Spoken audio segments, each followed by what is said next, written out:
Arthur picking up strength up the Atlantic and poised to travel up the eastern seaboard. And brace yourselves, the storm, it could wash out some of those 4th of July plans. Meteorologist Jeff Desnoyer, he joins us now with more on the holiday forecast. And Jeff, it's really today, what's left of it, and tomorrow that's going to see the brunt of this stuff, right? Yeah, and I think it's really important for everyone to know at home. Obviously, with Hurricane Sandy just 2 years ago, under 2 years ago, this is not a wind event for us. This is just a rain event. We get some of the moisture from it. The bulk of the activity will head out to sea. It will impact North Carolina and South Carolina. The winds currently right now are 90 miles per hour, and it's drifting north-northeast. Ironically, the eye will not make it to landfall in North Carolina and South Carolina, and it will eventually make landfall sometime Saturday in Nova Scotia, but it's still going to impact the eastern seaboard with the heavy rain, and for the Carolinas some wind. So we dodging a bullet here. In terms of holiday, planning here, fireworks, I've seen some places that have already pushed it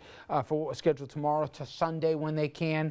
Long Island, I guess, right on that edge, right? Yeah, I think most areas will dry out towards the evening after some rain in the morning, but I think Long Island's going to be a real tough call. That rain's going to come to an end sometime around 5 or 6, and it really depends, I think, on local officials whether or not they want to carry on with their firework plans. How about an early preview to the season here? This is really the first major storm of the season, and again, it just reached a hurricane threshold here, and it won't really be of hurricane strength when it makes its way up by us. But are we looking for a really volatile summer here? The overall prediction from NOAA in the early part of the season, the preliminary reports were that it wasn't really going to be a very active season, something very average. This is a situation when this was the longest it took to get a named hurricane in the Atlantic. This is the longest. We usually have one named in June. Right.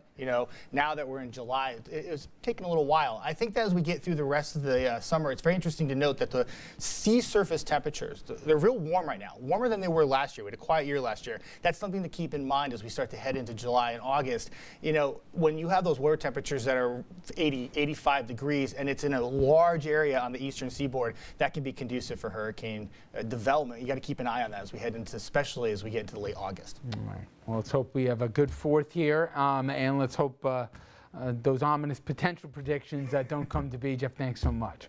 Okay, now just a story I want to mention for the week's ad, and this is up in Ulster County where local military vets, they're getting a welcome home of sorts. Officials cut the ribbon on a home located on Ward Street in Kingston. That's in Ulster County. The home, it will house homeless veterans. And the county executive, Michael Hines, says the house, which is opening with help from the Patriots Project, is a huge step forward towards ending homelessness among Ulster's veteran population. The county-owned facility will house up to 8 vets at any one time, and based on demand, will be expanded to accommodate even more. The county spent about $300,000 to kickstart the project, and 140 community leaders donated another $150,000 to transform the former group home. And veterans are scheduled to move in about 2 weeks. A good note to end on.